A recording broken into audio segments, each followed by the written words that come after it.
The pursuit for happiness. Does happiness depend on external factors, be it materialistic things, be it family, be it relationships? Have we understood the concept of happiness? I say that because in the world today, and has been for the past decade or so, there is so much of emphasis on happiness.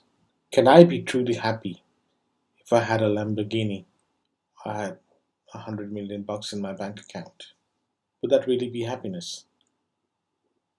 On the flip side, could I really be happy where there wasn't a dependency on external things and I was just happy because for the reasons that I found inside of me?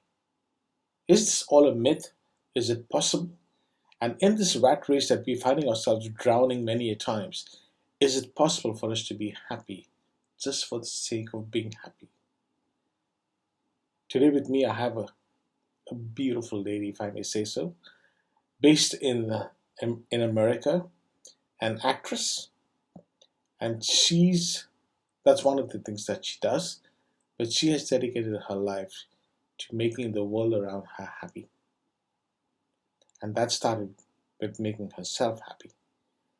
So welcome my buddy, Stephanie Nash, who's going to be talking to us about happiness and well-being.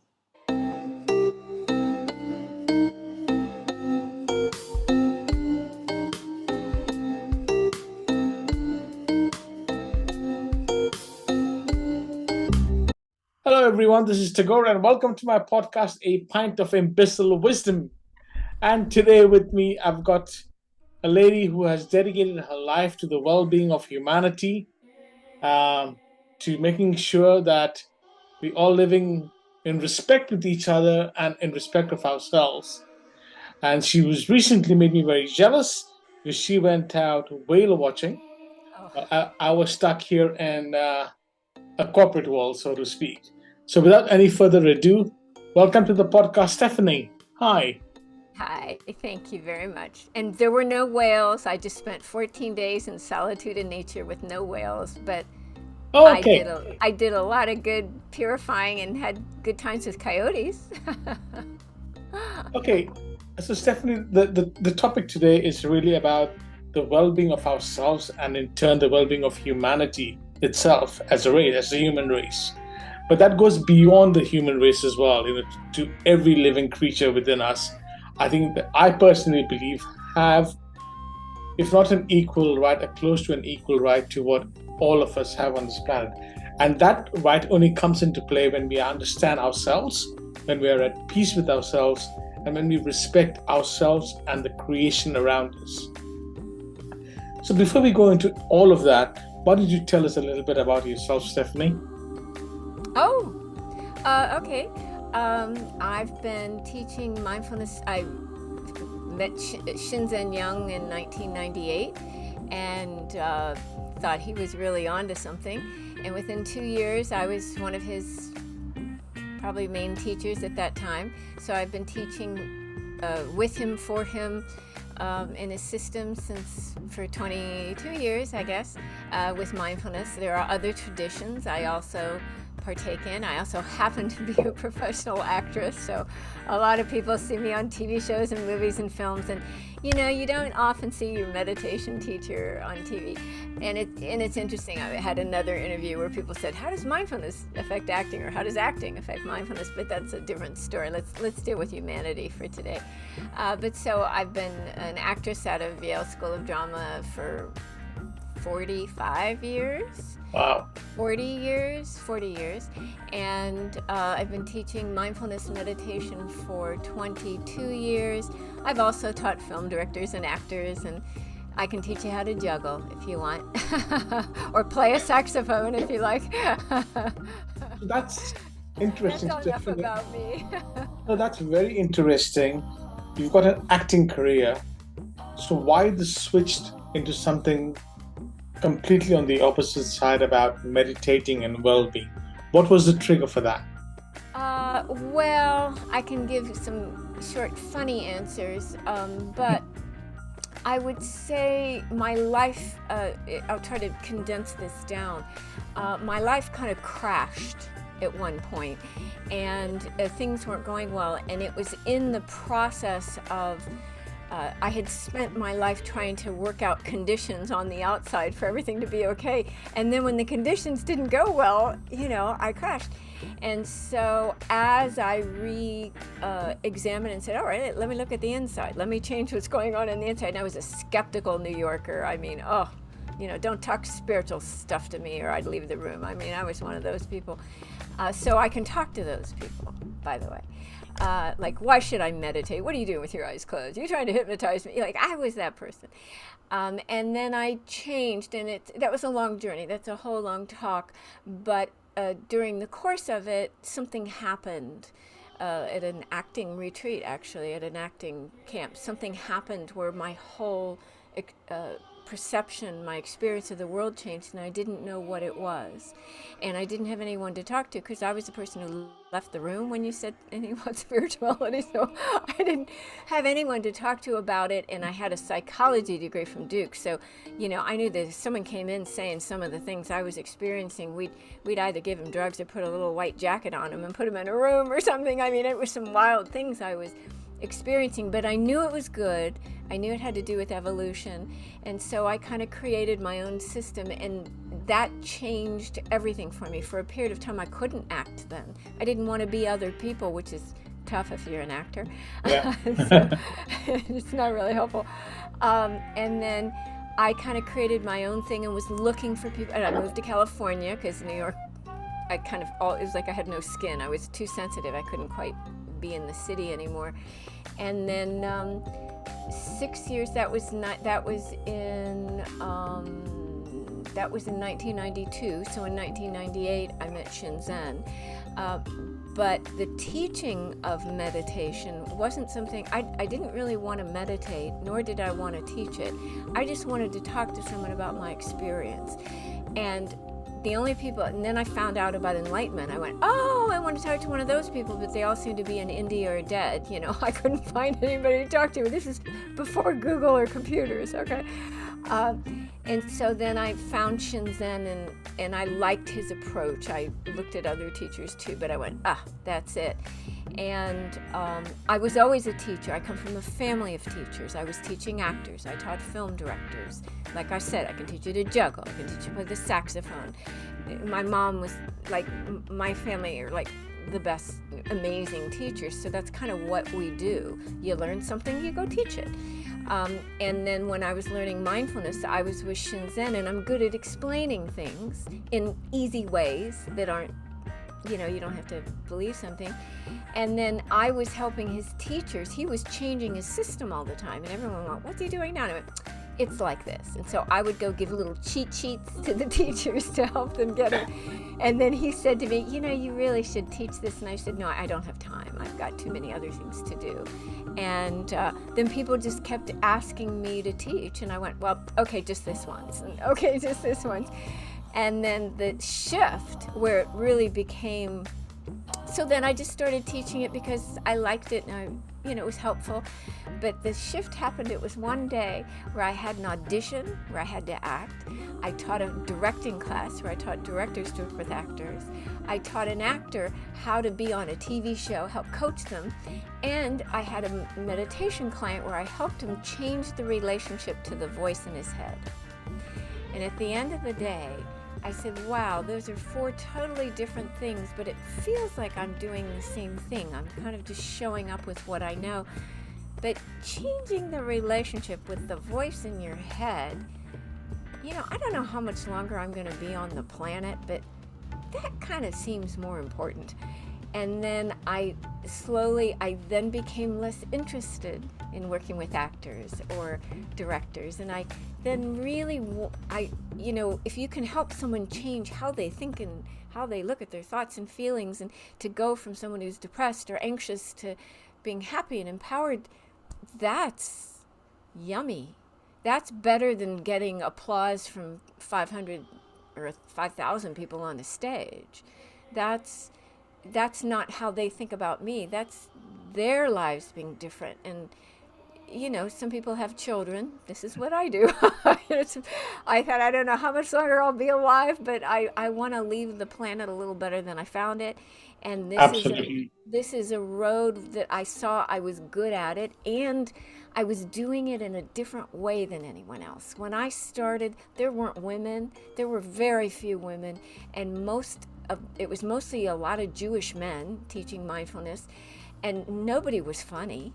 I mean, it was very serious business. And I said, I'm kind of a funny white woman, Yeah. and, you know, can we lighten this up a bit? And I taught laughing meditation. And so I was just very creative and playful the way I came in. And I found it was very helpful for a lot of people because meditation, oh my God, I knew that attitude. So I could make it light and fun. And then the pandemic hit. And when the pandemic hit, we needed playful. And so that's when during the pandemic, I just gave away my time nonstop just to help people. Okay.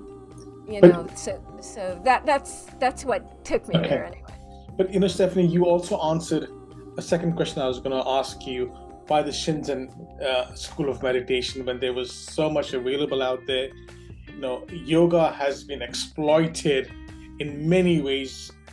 Sorry to say this, but mainly in the West, and but what I then conclude that whatever works for oneself.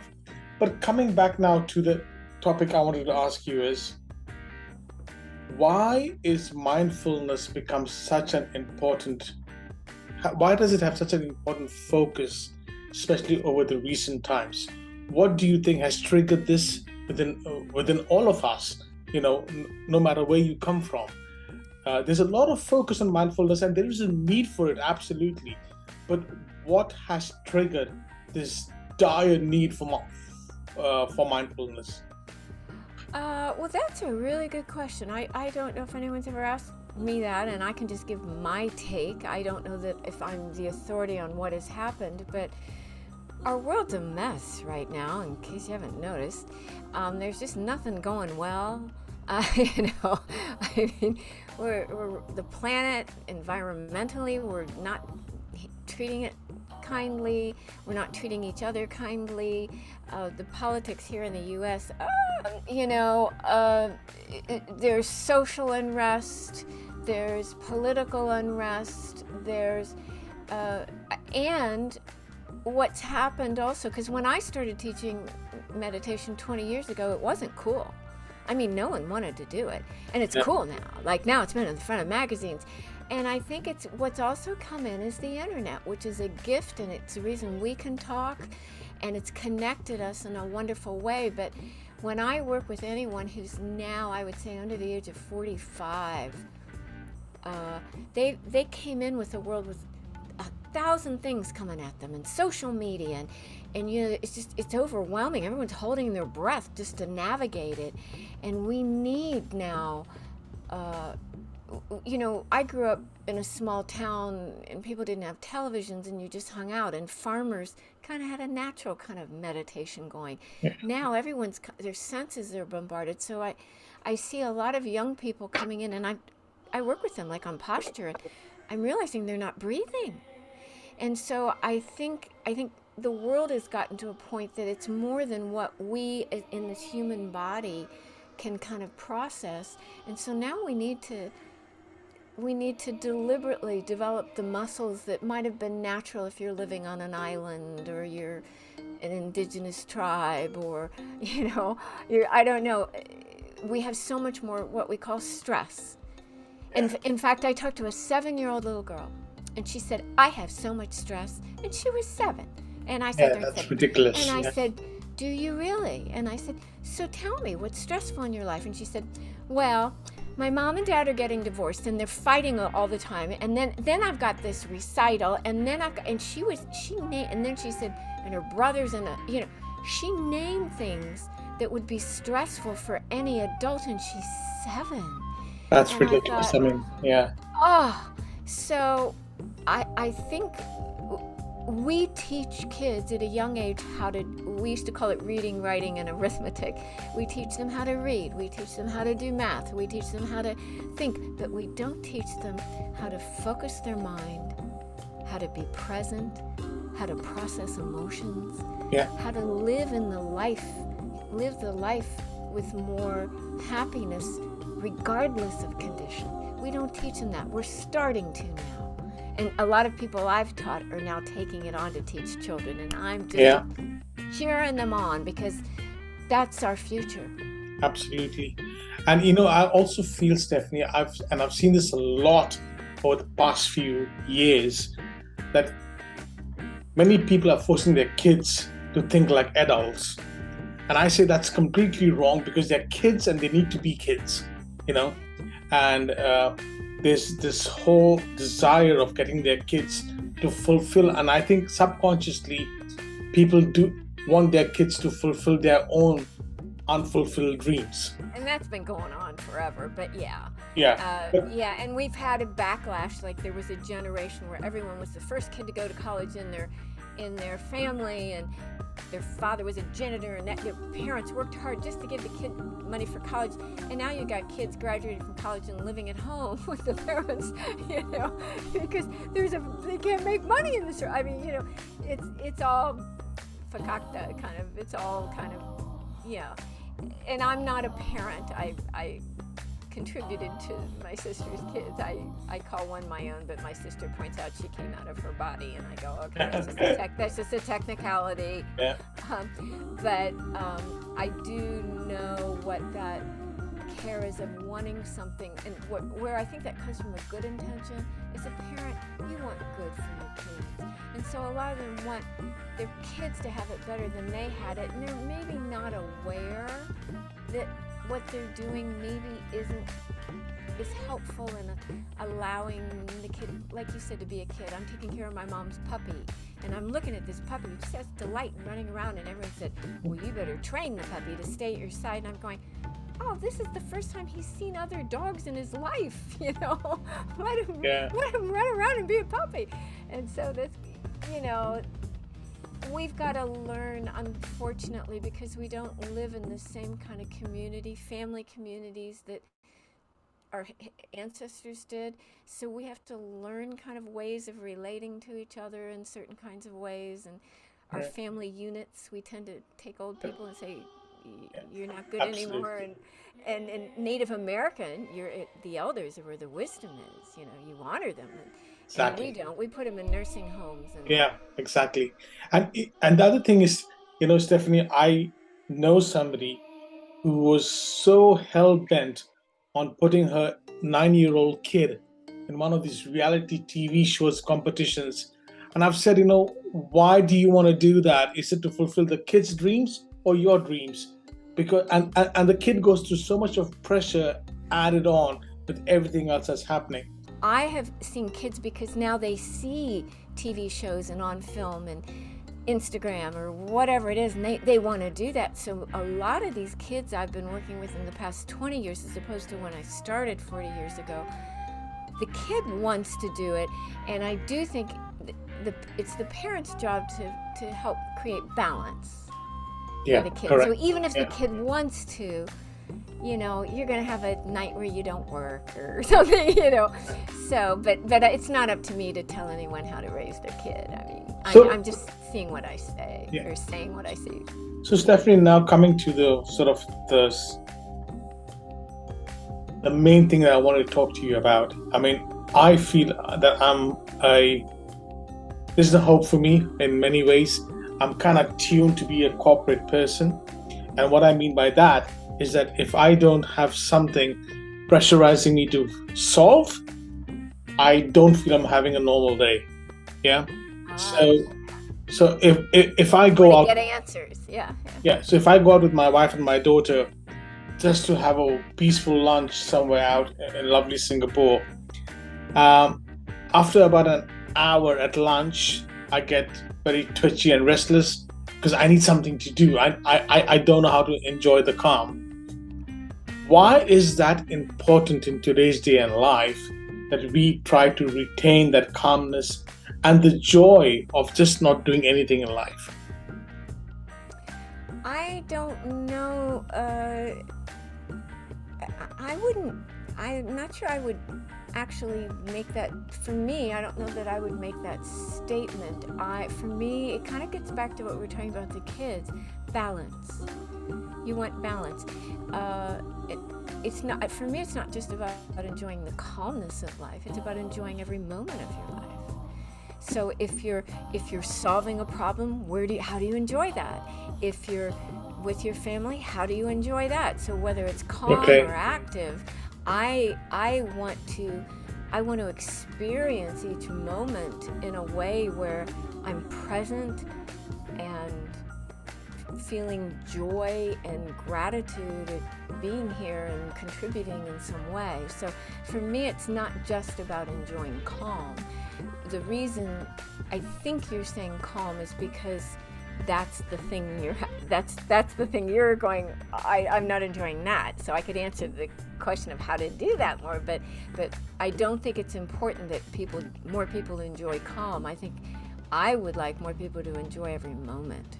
So, Stephanie, I think that a lot of us, even if we try to enjoy every moment, okay, but not every moment is a good moment for us, okay? Because I know individuals who really neglect everything, like their health, their family, and everything else, and they're just so busy trying to pursue a career and more wealth, and it's fueled by greed.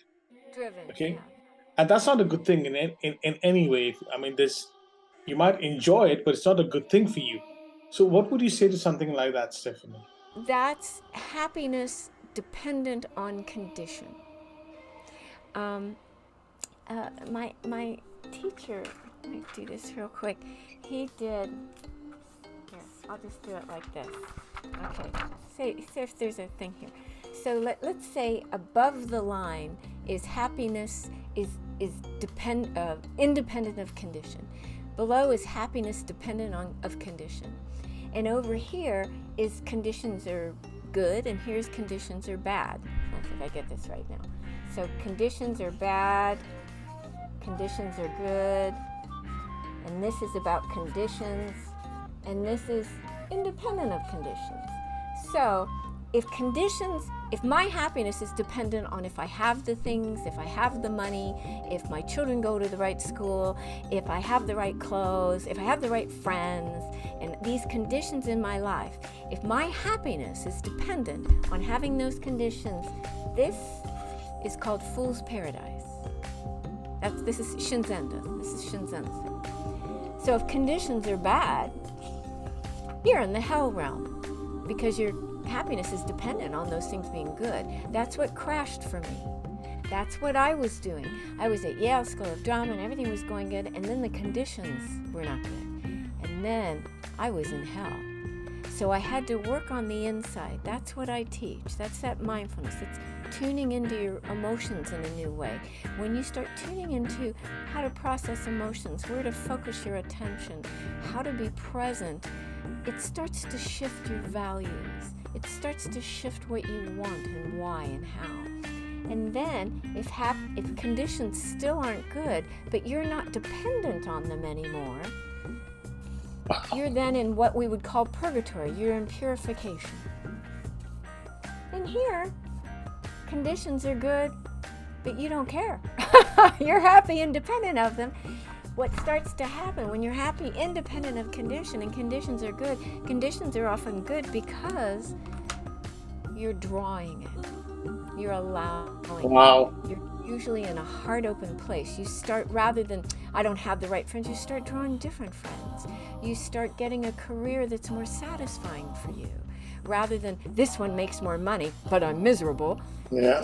You start to shift. And this was Shinzen's thing, but I like it because I love the Fool's Paradise, because we go, he used the example of Imelda Marcos and all her shoes, and she had 500 pairs of shoes, and he said, and how many pairs of shoes does she need to be happy? And so, and we all have things we like and collect, and that's fine. But when it gets driven, what I do, and I work with a lot of really successful people. I've got a client who's a top level surgeon, very, very successful, and he deals with panic attacks all the time, right? He's not, that gets in the way of him being happy. So we worked and shifted things, and he goes, oh, and what I'm seeing happening, I'm watching his heart open. He's starting to have compassion for the guy he was, rather than, oh, I used to be doing that. He's like, oh. And so I watch as people do this practice. You had asked me another time, like, how do we get in touch with our real self, which I think you said was happiness or love or light, or I don't, do you remember what you said there? There was a No, question. that was actually going to be my next question. I really love what you showed about that little quadrant there. It makes so Yeah. much of sense. Happiness shouldn't be dependent on anything exterior. That's what Right? this path, that's what this spirit, and that's part of this evolution. Our Yeah. evolution, and that doesn't mean, if my happiness is not dependent on condition, that doesn't mean I invite bad conditions. If you hit me in the hand with a hammer and I can take that pain and let it kind of process into a kind of energy, that doesn't mean I hold out my hand and say, hit me again. Mhm. It, Correct. it means Correct.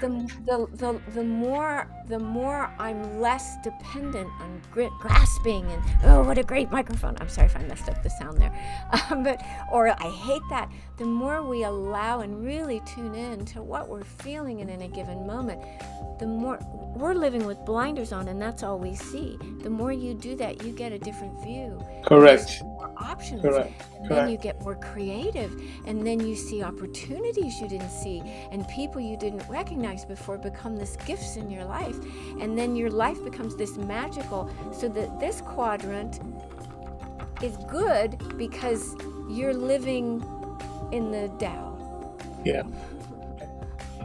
Stephanie, I'll just share an example, a story with you. When I first married my wife, so a few months later, we got our first family car, a monster of a four-wheel drive, and we loved the car. We gave the car a Name. pet name.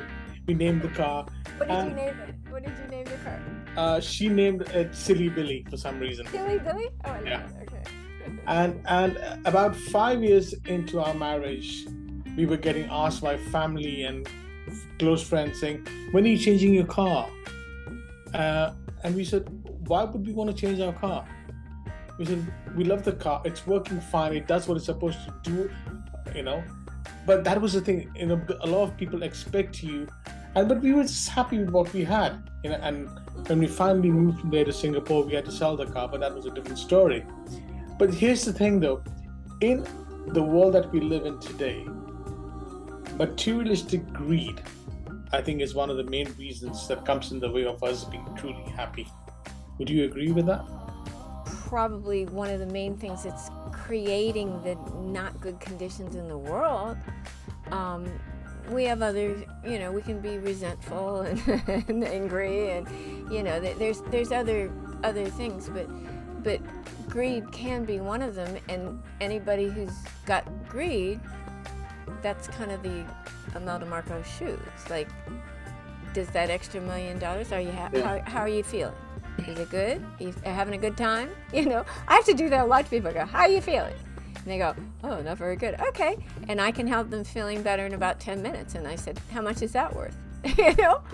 Share your contacts and how to reach you, obviously even your website, with our audiences. But in today's world, what would you say that one trick that one can do when they're going through a moment of stress or being uneasy? Without one trick. I would say, all right, so you get to where the water's up here and it's too much and you're overwhelmed or you're upset or you have to make a decision. I'll give you a physical one. We have two nervous systems. We have a sympathetic nervous system and a parasympathetic nervous system. And the sympathetic nervous system is fight, flight, freeze, stress. And we've got cortisol going into our body, which is that, and it goes in, it's a kind of adrenaline so that we'll run for the saber-toothed tiger. It's to help us act. Well, that button's being pressed like all day, every day. So the first thing I probably have people do if you're really like, is just breathe out like through a straw. Just extend the exhalation longer than the inhalation. A lot of people count like 4 breaths in, hold. If I'm dealing with someone with a panic attack, I'm not going to make them hold their breath. Just breathe in through the nose, pause or not pause, whatever you want, and then out like through a straw.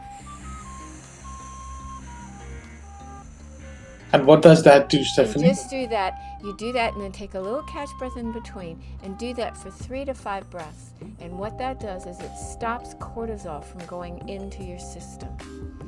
So it helps chill. You'll feel much calmer after just 5 breaths out. Then make the decision. Then respond to somebody rather than you. Then take a moment before going to the refrigerator. Everyone's like, I'm locked down with my refrigerator.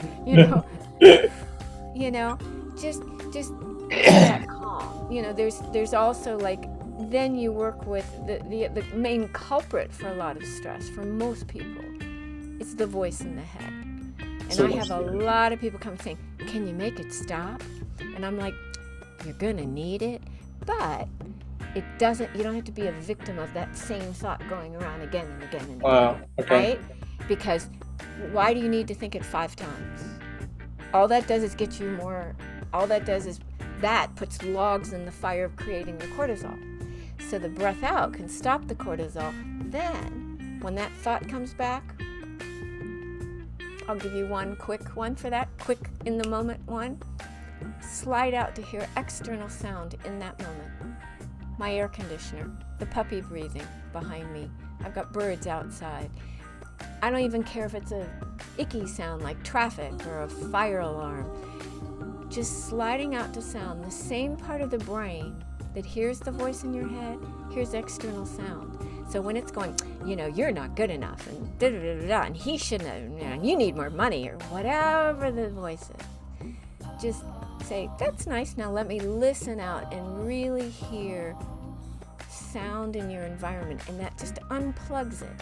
So you breathe out through the straw, that'll calm me, the voice comes in, slide out the sound. That's a quick and dirty. Is that fun? Wow, that's 2 gold nuggets from you in this 20 minutes, 30, 25 minutes we've been talking about it. One was the quadrant, this was the second one. My other question to you is, Stephanie, how important and how complicated is it to meditate in our day-to-day lives today? So meditation, well, this is again me saying when I started teaching, I was doing it in a different way than everybody else. When I came in, everyone was Buddhist and very serious, and you had to watch your breath forever, and I thought I was going to die, and I said, I don't see why it can't be fun and interesting and it's dismantling stress with mindfulness. And it's quick, fun, easy ways that it's not just about, I'm going to go close my eyes and become a monk and try to clear my mind for 10 minutes or 2 hours. It's things you can do as you're walking around in your day to help your day be better, tuning into things, getting fascinated, noticing not just the anger, fear, sadness, shame, but noticing. I have an adorable puppy here. I won't get him now, but I had another adorable puppy, and I would hold him up for him and go, oh, he's so adorable. I go, where do you feel that in your body? We know when we feel anger, fear, sadness, shame. I go, where are you feeling? Where are you feeling? Oh, but it's the puppy. I go, the puppy. What are you feeling in your body when you? So to notice the pleasant, like we go, oh, what a pretty flower. What do you feel now? To notice these, because at the end of the day, we think I'm so stressed, but we had moments of pleasure during the day, but that we didn't consciously savor and tune into. And just doing that more, again, it's balance. It's just balance. We have a negativity bias, right? To survive, our ancestors had to focus on negative to know what to change, to live, but then if I told you 9 wonderful things about you right now and 1 negative, you'd maybe remember 1 or 2 of the wonderful things, but boy, you'd remember that negative. Absolutely, one. yeah. So for me, what I want to do is help people cultivate that. Oh, what is cool about this microphone? You know, it's got this little red light here, or whatever. Like a 4-year-old with a ladybug. There you go. How important, Stephanie, is the ecosystem around us to change the way we look at life? For example, be it inheriting a cautious sort of mindset from our ancestors, our family, a negative vibe from things, not trusting people. How does that contribute to the way we evolve as human beings? But when it's in the family, I have seen many parents, right? My brother did, like, I love my mother and my family, but we had some things growing up that we had some challenges that I saw my brother raise his kids in a way where he came in with a different thing. So it doesn't matter what our family did, we can choose. Here we have a phrase called the buck stops here. We don't have to hand down the family traumas or dramas or short sights or, people. My family came from what they thought, like you talked about your friend with their kids. Yeah. So they don't think they're hurting people, and so everyone's doing the best they can. So what we do is we say, what do we think is healthy? We can choose what to pass on down. But I look at his kids, and they came in with, they're going into the world in a whole different way than other kids who had to struggle and were on the streets and were in a gang and had to get out of it. But I've seen people who had to fight for their life who are now radiant beings, way beyond someone who had lovely parents who helped them. So I think it's each of us deciding, what life do you want to live, and what can you do to create it? And part of it is creating an environment around you, being drawn to people who feel good, jobs that feel good. But we are an environment. We are our own ecosystem. Yeah. Like when I have people meditate, I say, okay, at the beginning, let's get the body comfortable. That's the environment we're going to be sitting in. Let's stretch. I have people do fluid movement. I have people be seaweed in a tide pool, and afterwards someone went, oh, that was my first seaweed meditation. I go, it's probably going to be your only one. Because I was creating something fun, and we can do that kind of creativity with our lives. So is it helpful when we're handed great stuff? Yeah. But we're looking at a world now, what we're doing to the planet and all this stuff, where we didn't get, I don't know of a lot of conscious parenting was happening in that, but the parents were doing the best they could with what they got handed, right? So Okay. that's my answer to that. Is that helpful? So Stephanie, before I come to the last segment, which I'm going to talk about how people can contact you, I'm going to come back just for a second back to the kids. Okay? Kids are growing up very different from how we grew up. There's a lot of information. There's a lot of negativity, be it, climate change, politically instability. There's also the gender equality things that, when we grew up, we never thought about these things as much. But these kids are burdened with all of these things around them, okay? What can we as adults do to help these kids sort of de-stress themselves from all of these burdens, information from the internet, and so forth? Two things come to mind. One is to learn how to process our emotions. That is the biggest thing that we don't know how to do. It's like our own emotional response, so that when we get an emotion, we learn. It's like we eat food, we digest it. We get the nutrients and we get rid of the waste. Well, we're not doing that with emotions. We get emotions and we hold on to them, and they sit down there and distort our perception of behavior, and then we get sick and diseases. And so if we can teach kids that they go, oh, look what's happening in Ukraine, my God. I mean, look what's happening anywhere. We can see the horrors that human beings do to other human beings, or do to animals, or environment, or we can look at our response, process our emotions, but the other thing, and this is the one where there's hope. I have seen kids, so many kids now, take creative, wonderful action. And when I was a kid, Wow. there are kids now trying to help. They're creating things to help bring water to parts of the world. There are kids, Greta, there are kids dealing with climate and all sorts of wrongs, and kids are stepping forward into the world to say, hey, we don't want to live in the world you guys are messing up. And I have been blown away. And yeah, it's a lot of information. So as parents, if we could just teach them to process the emotional response so that we're not victimized by it, learn how to deal with your thought process so it doesn't batter you around, and then empower them to, you can do something about it. And I'm seeing these kids, I'm seeing kids want to help. When I was a kid, I didn't care about helping the planet, and that's when we did a lot of the messing up. We were ignorant. So yeah, we didn't have the stress, but we also didn't contribute in the way some of these kids are. They have a different world, and it's going to be different for them. It shouldn't be the way it was for us. So I have hope that if we can just help them process the emotions and learn how to focus the mind, give them these skills, these are mindfulness skills, then go out there and help clean up the mess we hand them. Okay, so my last segment, Stephanie, it's going to be about you. So I think I've got a rough idea about what you do and how you try to help people around you, but maybe I've missed out something. So why don't you just tell us what is it that you do in terms of your services to help people, and how can people contact you? Good question. Well, first I'll say how to contact me. I have a website. It's called strategic-mindfulness.com. There's a dash between strategic and mindfulness. And notice the name, Strategic Mindfulness. So it's not just about how. I'm not interested in people becoming good meditators. I want you to be a better person. I want you to be happier in your life. And how can we use mindfulness in our lives to make our lives better? So you can go to my website, you can contact me on there.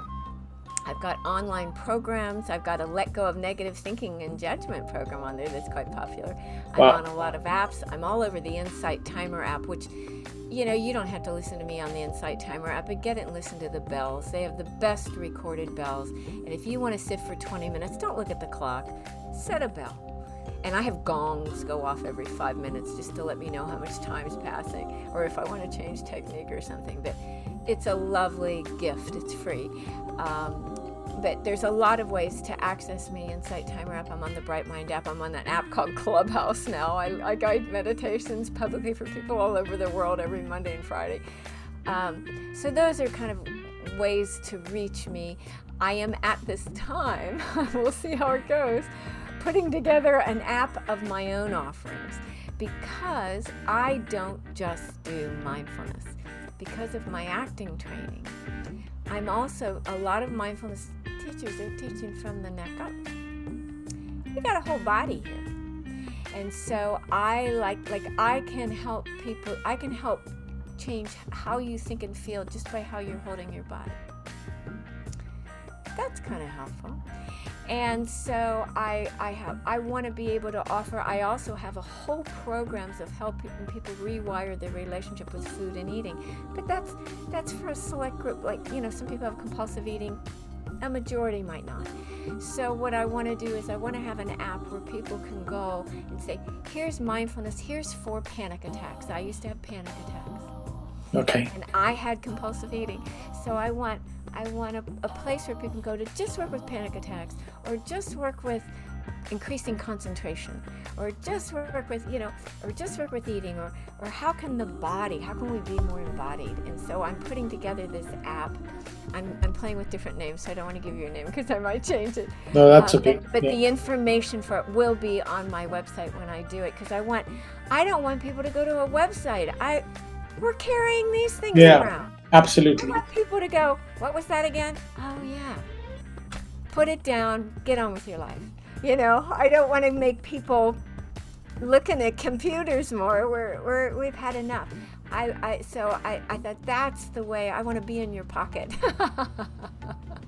so Yeah. so that's kind of what I'm putting together now, a way to take all the different things. And the other thing I have is humor. If you haven't gotten it, I like things to be light, and to have Yeah. a creating and cultivating enjoyment and appreciation and savoring pleasant, just that alone.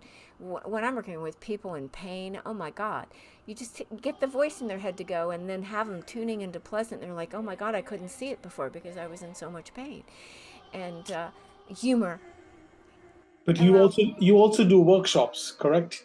Oh yeah, I do a lot of workshops. I do them. You go to my website; they'll be on there. I have a retreat coming up. I do live events on the Inside Timer on Clubhouse. I'm all over the place. Yeah. Great. YouTube, I've got two YouTube channels. Just Google me. Google Stephanie Nash and see what happens. Great. You'll see videos that I made 20 years ago when I was younger with short hair or long hair or something. I look at them now and I'm like, should I take that off? Oh well. But you know, I went to a Dharma teacher gathering, the International Dharma Teacher Gathering. It was mostly monks and things, but John Kabat-Zinn was there, and the Dalai Lama went to the first one. He wasn't at mine. And I met people from all over the world. And there was a young teacher from Colombia. And he was a lovely young man, and he played the guitar, and we were talking. And he said, you know, my girlfriend does this meditation of listening to different sounds and how you feel them in the body. And I said, oh, I do that. He said, oh, no, she got it off your YouTube video. And he's in Colombia. And I've Wow. got people in Peru saying, oh, I've been listening to you for years. One time I had meditations for the Insight Timer that the quality wasn't good, and I needed some kind of app or some kind of program to help take the sound out. And I put it on my Facebook. Said, can somebody help me? And a young man in Germany, I've never met, said, you have been my teacher for 10 years.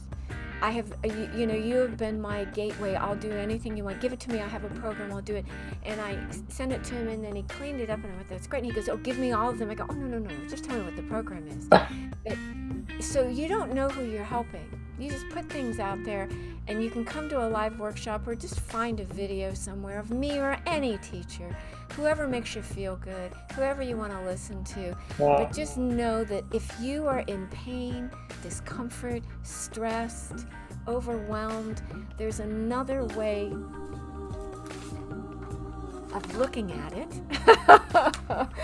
There's another way of looking at it where there's more ease and freedom and light and creativity and possibility. There's something to tune into that you had not considered. And this process is the way all our thoughts and feelings are like interference. And my last analogy. It's as if we're all driving around in really dirty cars, like your silly car. It's like we're all driving around in really dirty cars, and the windshield is so dirty we can't even see out of it, and we can't get where we're going, and we keep running into things, and and it's like, this is just, I'm frustrated and I'm upset and I don't know what to do. Mindfulness gets the stuff out of the way, the interference to our natural open lightness. Mindfulness cleans the windshield.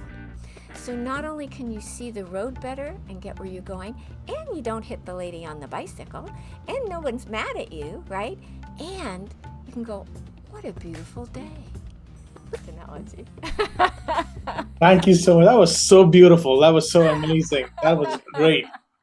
That's an old Stephanie, thank favorite. you I so forgot about much that one. for being on my You're welcome. podcast. I hope that this little I chat of hope this. ours I hope helps. someone. I hope it helps somebody. Yeah. I hope it helps people who are going to listen to it. But it's been wonderful, even though I got the timing wrong. But it's so wonderful that we did this chat, and it's I'm glad. lovely. I'm glad we worked it out. We're on other parts of the world. In fact, we're on different days. Right? It's hard. But I just want to end by thanking you for having a podcast, because you got to get the word out. How do people know? How do people know there's another way? So people like you are creating a platform to help people go, oh, there's another way. I didn't know. It was not available. There were no podcasts when I was young. There were no. So you've made a choice to dedicate a lot of your time and energy to do this for the purpose of contributing. Absolutely. I mean, I do this out of sheer passion. I do it because I want to help. And it's about everyday people with everyday stories and great inspirations for the rest of us. And it's called a pint of imbecile wisdom. With love. So it helps us open to the woman who had the miscarriage and the trans and someone who was abused. And we hear their stories, and then we're not separate anymore. We're not. Yeah, it's wonderful. Thank you so much. All right. Hold on.